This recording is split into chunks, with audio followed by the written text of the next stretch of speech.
Gulay ho, gulay, bili na ng gulay, maging ang nakababatang kapatid ni Melay ay nakisigaw na din.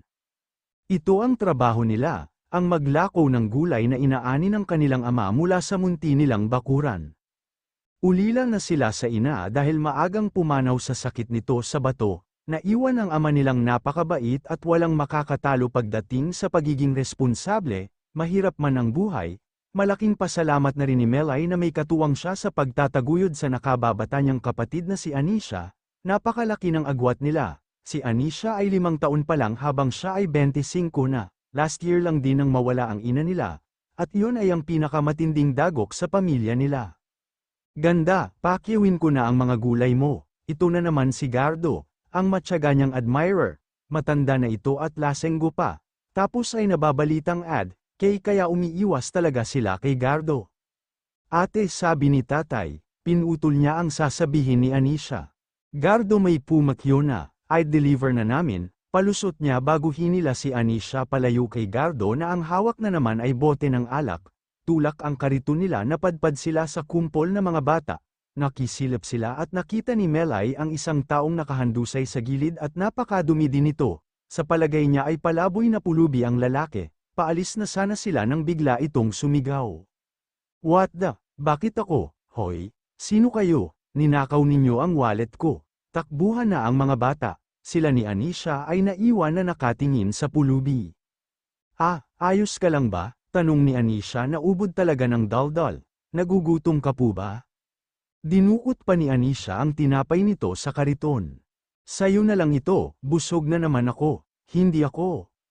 Natigilan ito, tila napaisip, actually pulubi nga ako. Tila proud pa ito kaya napakunot noo si Melay, pulubi na Inglesero. Galing niya ate, bilib si Anisha, wala kang bahay, napakadumi mo kasi kuya, kawawa ka naman. Anisha, halika na, lalako pa natin tong gulay. Aya na ni Melay bago itinulak ang kariton pero bigla na lang sumunod ang pulubi sa kanila. Moalang galang na po pero, pinutol siya nito, pwede bang makituloy? Nagulat si Melay, Anisha, may sapak yata ang pulubing ito, bulong niya sa kapatid. Hinila niya si Anisha at binilisan ang pagtulak sa kariton pero sumusunod pa rin ang pulubi sa kanila. Sumusunod pa rin siya ate, bakit ba kasi kinausap mo pa? May kaba na si Melay, dapat ba humingi na ako ng tulong sa tanod? Tanong pa niya na di rin naman alam ni Anisha kung ano ang dapat gawin. Si Archie, no choice kundi sumunod sa magkapatid. Napadpad siya dito dahil sa kalasinggan niya at paggising pa niya sobrang dumi na niya. Tapos ninakawan pa siya ng mga bata kanina, sobrang kamalasan, pero mautak si Archie, hindi siya nagpapakilalang mayaman dahil baka pagsamantalahan na naman siya. Squatter area pa naman ang napuntahan niya at ang dalawang magkapatid. Kanina pa bulong ng bulong, sinabi na lang niyang pulubi siya para hindi siya malagay sa alanganin. Bakit ka sumusunod? Naiinis na ang dalaga sa kanya. Gusto lang niyang ma-sure kung handa ba siyang i-help ng dalawa. At kapag yun nga ang ginawa nila ay gagantimpalaan niya ang magkapatid. Pag tinulungan mo ako na matawagan ang dapat kong tawagan ay may. Sabi ninyo i-deliver na ninyo ang gulay. Melay, iniiwasan mo ba ako? Bigla na lang may umipal na lalaki, lasing na ito, at iba rin ang titig sa magkapatid. Gardo, tumabi ka. Uuwi na kami, pakiusap ni MT Lay bago sumulyap sa kanya. Madadami ka pa, umalis ka na, wika nito sa kanya pero hindi niya ito sinunod. Sino naman ang pulubing ito? Dito mo ako ipagpapalit. Galit na dinuro ni Gardo si Archie, wala siyang kinalaman sa akin, pabayaan mo na siya. Pagtatanggol ni Melay, pero bigla siyang nilapitan ni Gardo para suntukin. Dahil marunong sa self-defense si Archie ay mabilis niyang nailagan si Gardo at pinaulanan nito ng suntok. Tumamba si Gardo sa kalsada kaya gulat na gulat ang magkapatid. Astig niya ate, sumama ka sa amin, pakakainin ka namin at ibibigay ang kailangan mong tulong. Iniaya ni Melay sa kanya kaya napangisi si Gardo pero walang alinlangan siyang sumama sa magkapatid. Bakit ka naman nagdala ng di mo kilalang tao dito sa bahay? Melay, sa panahon ngayon mahirap na ang magtiwala. Naririnig ni Archie ang ama ni Melay, nakakaawa naman po, tsaka niligtas po niya kami kaya gumaganti lang po ako. Sabi niya kailangan lang daw niya ng tulong, tatay. Maliit lang ang bahay ng magkapatid, mas malaki pa banyo niya.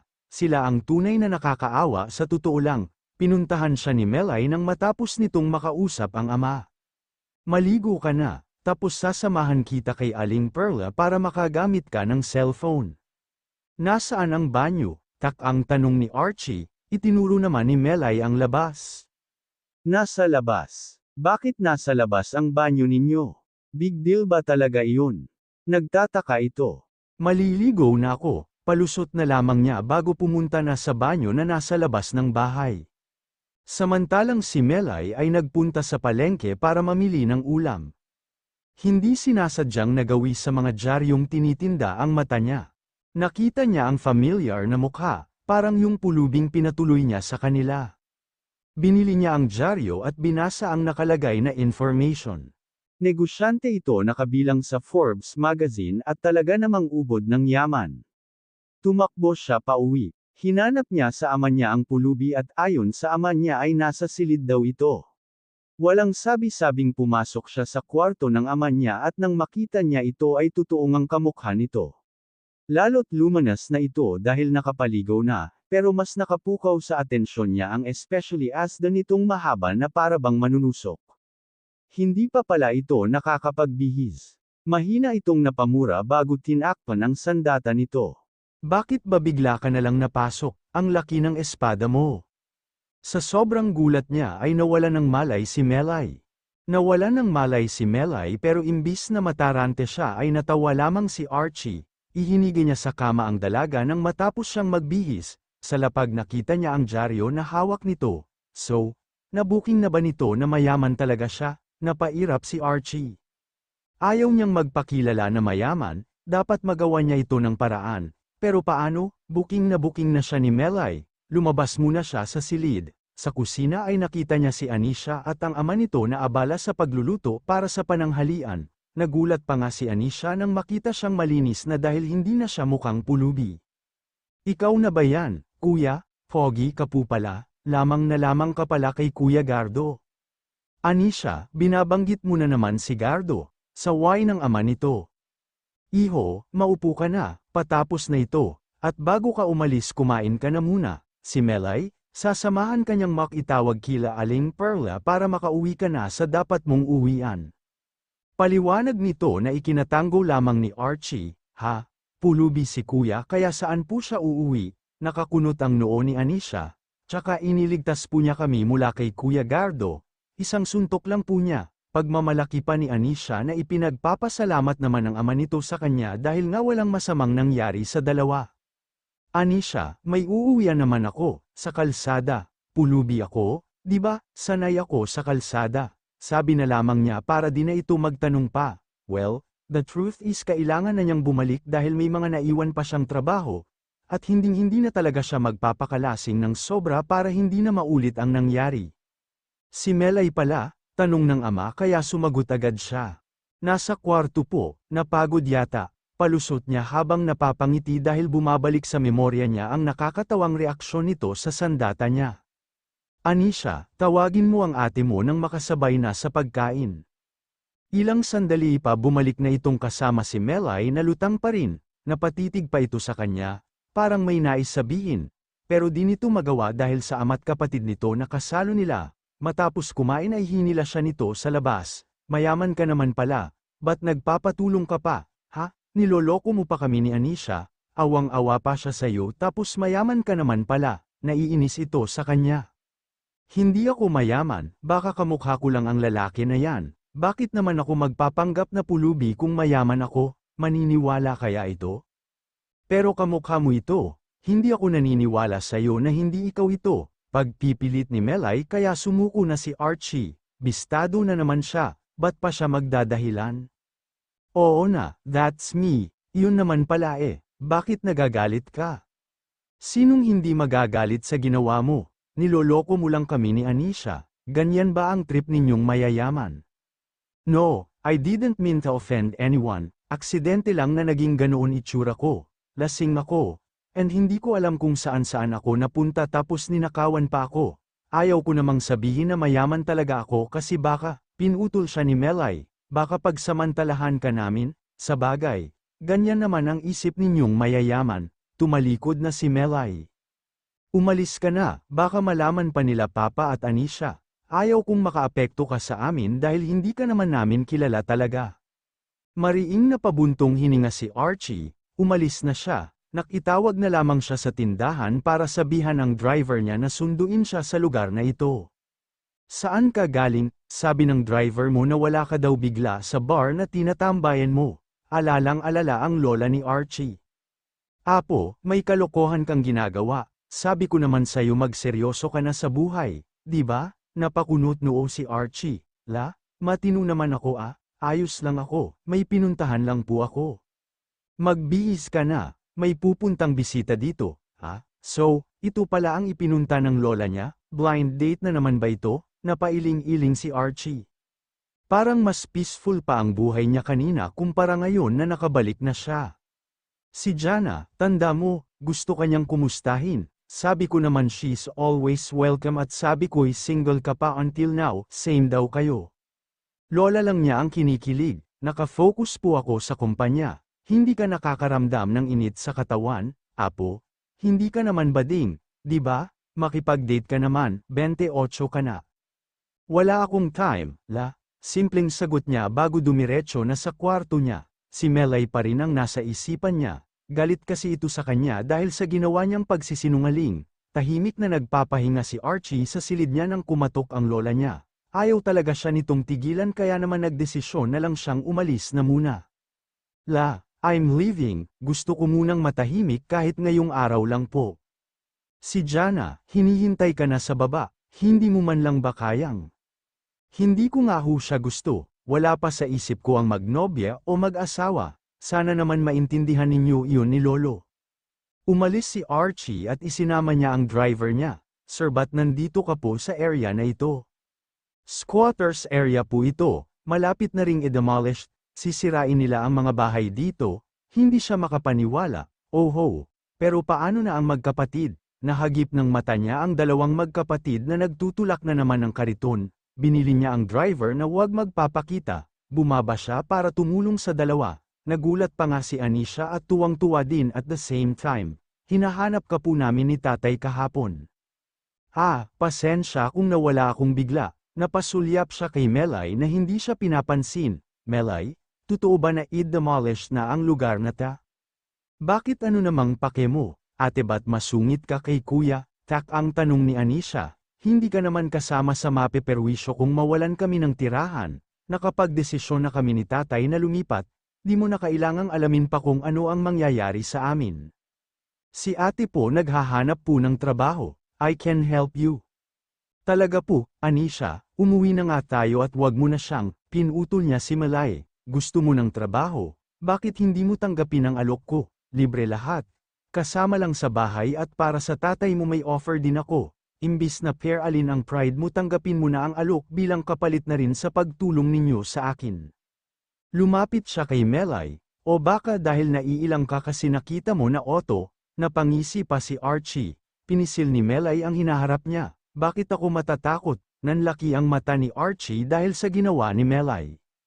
Ate, bakit sinabi ni Kuya Archie iyon? Mayaman ba siya? Manghang-mangha si Anisha. Hindi naman ito masagot agad ni Melay kasi ayaw niya na isiwalat agad kina Anisha na parang niloko lang sila o pinag-threepan ni Archie. Umalis na ito pero iniwan nito ang number nito para kung makapagdesisyon na daw siya ay tumawag lamang upang mapasundo silang pamilya. Ngunit tatanggapin ba talaga niya ito? Oo, kailangan niya ng trabaho para makatulong sa ama, at kailangan na rin nilang lumipat sa lalong madaling panahon dahil nga kinukuha na ng gobyerno ang lupain na kinatatayuan nila. Ayaw namang sumama ni Melay sa mga kapitbahay nilang nais mag-rally dahil alam naman nilang hindi talaga sa kanila ang lupain na ito, pati ang ama niya ay ayaw makisali at sinabi na lamang na sumunod king ano ang nais ng gobyerno, ipinangako naman sa kanila na may lilipatan silang bahay, pero ayaw na nilang makisiksik pa doon, nais na lang nilang mamuhay na sarili talaga nilang sikap at hindi inaasa sa gobyerno ang kahirapan nila.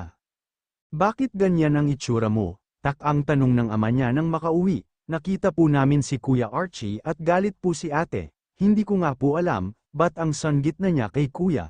Napakibit balikat pa si Anisha.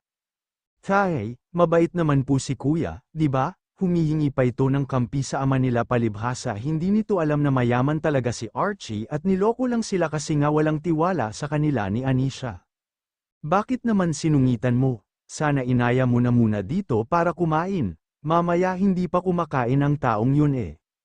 Wika pa ng ama niya bago nilapag ang niluto nitong merienda.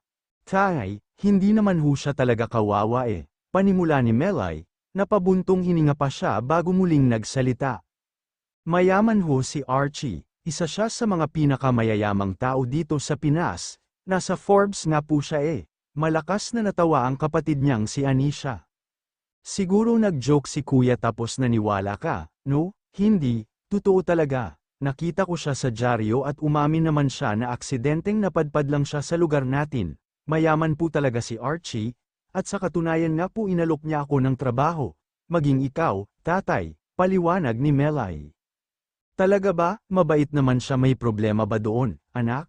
Maayos naman siguro siyang nag-alok ng trabaho, ba't parang galit ka? Tak ang tanong ng ama niya. Tay, hindi naman po ako galit, pinag-iisipan ko din naman po tanggapin ang alok niya lalo't kailangan nga ho natin. Ngunit nais ko po munang ipaalam sa inyo dahil kung ano ho ang desisyon nyo ay desisyon ko na rin, hindi naman pwede yun. Paano kung gusto ko tapos ay ayaw mo, napayuko siya. Sa puntong ito tatay, mas kailangan na kailangan natin kaya wala din naman ho akong ibang maisip kundi tanggapin na lang, libre naman daw ho lahat. Tapos may alok din siya sa'yo bukod sa trabaho na inaalok niya sa akin, nayayabangan lang ho kasi ako kaya naiinis ako sa kanya. Pinisil pa nga po ni ate ang, tinakpan agad niya ang bibig ni Anisha. Payag ka ho ba, tay? Para po matawagan ko na si Archie, basta ba payag ka eh, payag na rin ako. Yes, sa saya ni Archie ay napatayo pa siya. Nagulat naman ang lola niya na kasalukuyang nagkakape, hindi pa ito umaalis, hinihintay daw talaga siya, pero si Jana ay wala na. Bakit ang saya mo, lola? May kinuha akong kasama sa bahay, si Melay at ang pamilya niya, and then, yung dad niya balak kong gawing taga-maintain sa paborito mong garden. Mahilig ding magtanim ng gulay yon kaya pwede kang mag-request sa kanya. Really? Oo naman, matagal ko nang gustong magpatanim. That's a good idea, thank you. Niyakap siya ng matanda, nawala na tampo ko because you mentioned my garden, that made me happy. Napangiti si Archie, pero sa isip niya may atraso pa rin si Melay dahil sa pamimisil na ginawa nito sa sandata niya. 2 oras lang naman siyang tumambay sa banyo mailabas at mapakalma lang ang matuli niyang sandata. Feel at home, Anisha? Tuwang-tuwa kasi si Anisha nang makapasok ito sa mansyon, hindi na siya maboboring ngayong may mga kasama na siya, lalo na si Anisha na napakadaldal at kaklose na nga niya. Pero si Melay, hindi pa rin sila magkasando, hindi pa rin siya nito pinapatawad sa pagsisinungaling niya at sa pag-aakala niyang mapagsamantala ang mga ito. Napatunayan naman ni Archie na mali siya. Iho, salamat sa trabahong ibinigay mo sa amin, ha? Hindi ko akalain na mayaman ka pala. Maliit na bagay lang ho ito dahil tinulungan rin naman ho ninyo ako. Halina na ho sa dining area, may niluto ang lola ko, iniaya niya sa mga ito. This is my lola. Pakilala niya. Lola, sila ho yung pamilya na kinuha ko para sa trabaho na sinasabi ko. Nice to meet you all. Masarap ang pagkain pag mainit, let's eat. Nagawi ang tingin ng lola niya kay Melay, she's pretty simple, bulong nito sa kanya, ganyan na ganyan ako noong kabataan ko, natawa pa ito ng lihim.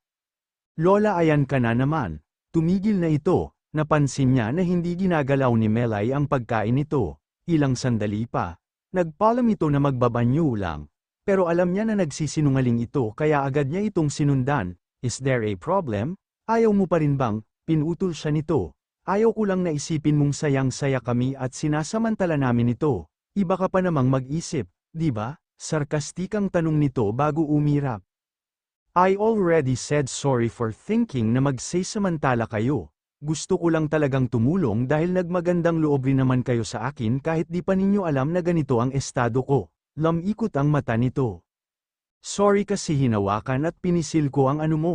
Nahihiya ito. Nainis lang talaga ako kanina pero wala naman akong ibang ibig sabihin sa ginawa ko. I understand, sige na kumain ka na. Tumango ito, pag-alis ni Melay ay napakapit siya sa pader dahil sa panghihina, nagagalit na naman kasi ang sandata niya. Baka traumado na sa ginawa ni Melay.